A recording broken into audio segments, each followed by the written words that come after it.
The moment Claire said it, my whole world went quiet. I was standing in my yard, sweat on my neck, dirt on my hands, holding a rake I suddenly forgot how to use. She stood on the other side of the fence, eyes nervous, voice low, and said she had not had a man in her house for 2 years. For a second, I thought I heard her wrong. My heart kicked hard in my chest, and the air felt thick between us. That was the moment everything changed, even though I did not know it yet. My name is Jules Bennett. I am 27 years old and I live in a quiet suburb just outside Eugene, Oregon. It is the kind of neighborhood where people notice when you leave and when you come back. My house is a small wooden bungalow with a wraparound porch. I keep the yard clean, the grass trimmed, the flower beds neat. Maple trees line my driveway and throw long shadows in the evening. I work as a landscape architect. I design gardens and outdoor spaces for people who want calm in their lives. It is steady work, honest work, and I enjoy it. Most evenings, I sit on my porch with a beer and watch the sun sink behind the hills. I live alone. No wife, no kids, no mess. I had one serious relationship years ago, but she wanted big cities and fast lives. I wanted slow mornings and roots. We walked away without anger. Since then, it has just been me and my routines. Across the street lives Claire Andrews. Her house has a red tiled roof and a yard that feels wild compared to mine. Grass grows uneven, wildflowers spill wherever they want, vines climb the fence like they have a mind of their own. Claire is 33. She works as a freelance graphic designer. At least that is what I have heard. She has long brown hair, usually tied back, and the quiet presence that makes you curious but careful. We were never close, just nods, small waves. She walks her orange cat in the mornings or evenings with earbuds in, locked in her own world. People talk in small neighborhoods. I heard her father died 2 years ago in a car accident. After that, she stopped coming to gatherings. She kept her distance, and I respected it. That afternoon, a summer storm had rolled through. The air smelled like wet soil and pine. Branches littered my yard, snapped by the wind. I was cleaning up when I noticed Claire standing near the fence, watching me. She looked unsure, like she was trying to decide something. There was a smudge of paint on her elbow. Her sleeves were rolled up. Her eyes looked tired. She took a breath and called my name. When I looked up, she asked if I could help her with something. I leaned on my rake and asked what she needed. I assumed it was storm damage. She hesitated, cheeks turning pink, eyes dropping to her hands. Then she said it, that she had not had a man in her house for 2 years and asked if I could help. My grip loosened, my heart slammed. For a second, I could not hear anything else. Then she panicked, waving her hands, face burning red. She explained quickly that she meant help around the house. A leaking faucet, a dead kitchen light, a cabinet door about to fall off. She said she felt helpless with that kind of thing. Relief washed over me, followed by a laugh I could not stop. She laughed too, nervous but real. I told her I was no plumber, but I could take a look. I grabbed my toolbox and crossed the street for the first time. Up close, her yard felt alive in a messy way. Dandelions pushed through cracks, lavender plants drooped but smelled sweet. Inside, her house was cool and dim, filled with the scent of coffee and old books. The living room felt warm and lived in. Sketches hung on the walls, design magazines stacked neatly. In the kitchen, the drip steadily. I knelt down and checked the pipes. Claire leaned against the counter, watching quietly. She mentioned how her dad used to fix everything, how she had been putting things off since he passed. I told her I was sorry. She nodded and did not say more. I replaced the washer, tightened a few things, and turned the water back on. The drip stopped. Her smile then was different, softer, real. She thanked me, and I told her neighbors help neighbors. As I packed up, she stopped me at the door and thanked me again, said it had been a long time since someone showed up like that. When I walked back to my house, the evening light stretched across the street. Her words stayed with me. 2 years without a man in her house. It wasn't just about a faucet. Something had opened between us, and I could feel it. After that first afternoon, things did not snap into place all at once. They shifted slowly, like furniture being moved in a dark room. I started noticing Claire more, not in a dramatic way, but in small moments. Her front light turning on around the same time every evening.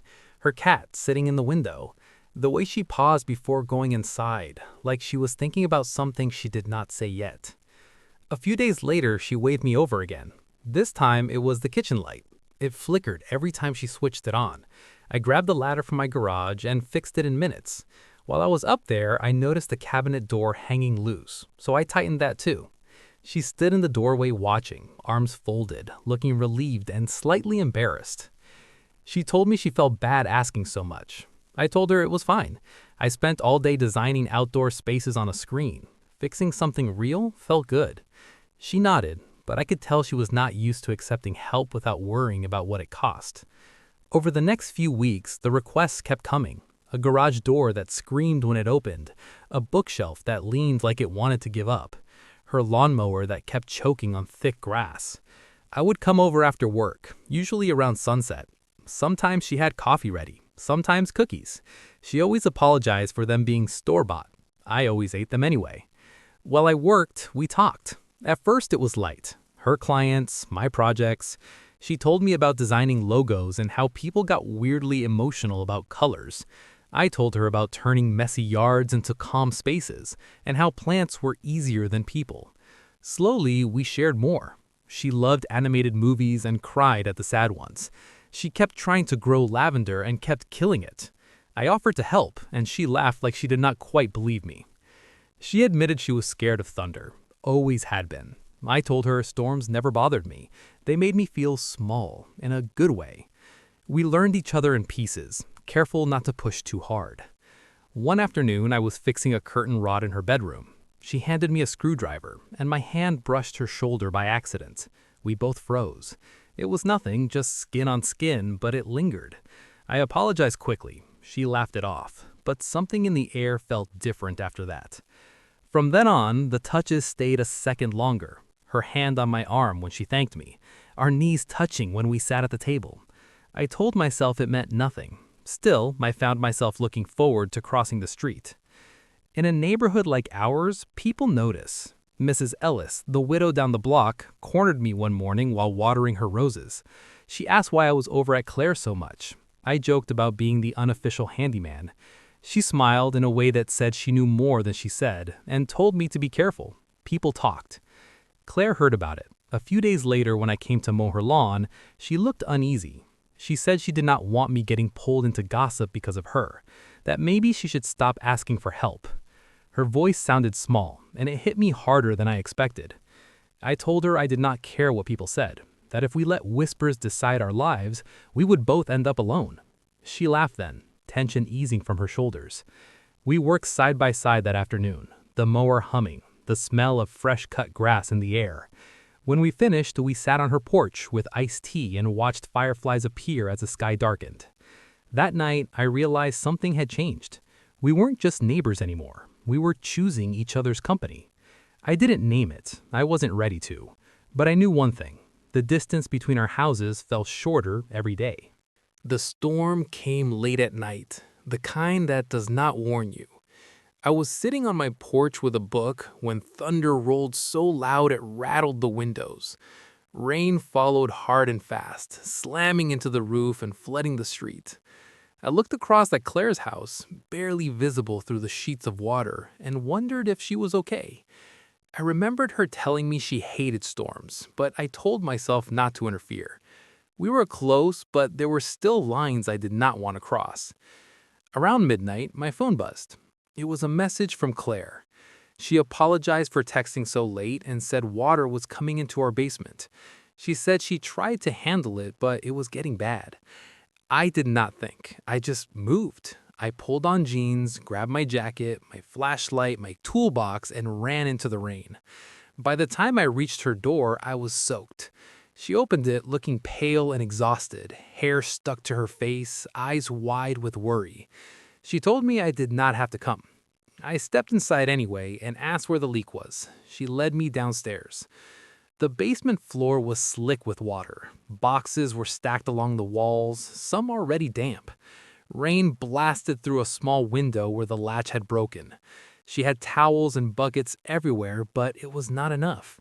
I could see she had been fighting it alone for hours. I asked for tape and plastic. We found some in the garage.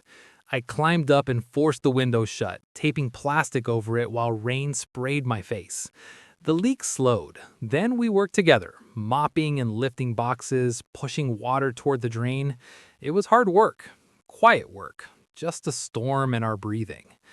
At one point, she slipped and caught herself on a shelf. She let out a sound that was more frustration than pain. She said she thought she could do everything alone. I told her she could, but she did not have to. She nodded and kept working. By the time the storm eased, it was past 2 in the morning. We sat on the basement steps, exhausted. Claire leaned back and said she did not know what she would have done without me. Then she broke. She said since her dad died, she had tried to be strong all the time. She says she was tired. She said she hated needing help. I wrapped an arm around her without thinking. She stiffened, then leaned into me. She cried quietly against my chest. I told her she did not have to pretend with me, that she did not have to be strong alone. She stayed there, and I held her until the storm outside faded into silence. She insisted I stay the night. In the morning, sunlight filled the kitchen. She handed me coffee the way I liked it. We sat at the table, quiet but comfortable. She said letting someone stay did not make her weak. I told her it made her human. When I left, I looked back at her house and felt something settle in my chest. We were past small fixes now. Something deeper had opened, and neither of us could close it again. After that storm, nothing went back to the way it was before. It was not dramatic or fast. It was quiet and steady, like a river changing its path without anyone noticing right away. Claire and I started sharing more than tools and favors. We shared time, real time. We ate dinners together a few nights a week, sometimes on her porch, sometimes on mine. We walked around the block in the evenings with her cat trailing behind us like he belonged to both houses now.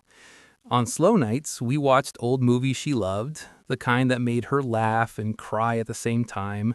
I would sit close enough that our shoulders touched. She never moved away. The neighborhood noticed, of course, but the whispers softened. Mrs. Ellis stopped asking questions and started smiling instead. People waved at us together. It felt like the street had decided we made sense. One crisp fall morning, Claire mentioned the loose step on her porch. She said her dad always meant to fix it.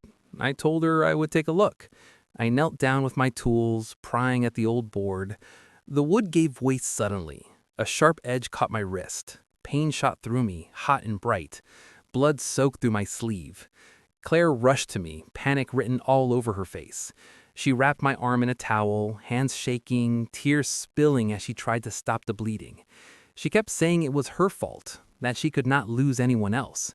I told her I was okay, but she did not believe me. As she cleaned and wrapped the cut, she broke down. She said she was terrified of loving again, terrified of needing someone and losing them. I took her face in my hand and told her I was not here out of pity. I told her I was here because I wanted to be, because these weeks of her had made me feel alive again. I told her I loved her. She looked at me like she was seeing something real for the first time. Then she kissed me. It was soft and unsure, but it was honest. She said she did not know if she could love fully yet, but she wanted to try. I told her I was not going anywhere. The months that followed felt like healing. She started fixing small things on her own. I cheered her on. We painted her living room together. We hosted a small barbecue. Her house filled with light and laughter instead of silence. One evening, sitting on my porch wrapped in a blanket, she reminded me of the day she first asked for help. She laughed about how awkward it was. I told her it was the best misunderstanding of my life. She leaned into me and said she was glad I stayed. Looking at her house across the street, I realized something simple and true. She did not just let a man into her house after 2 years. She let me into her life. And I knew, without doubt, that was exactly where I wanted to be.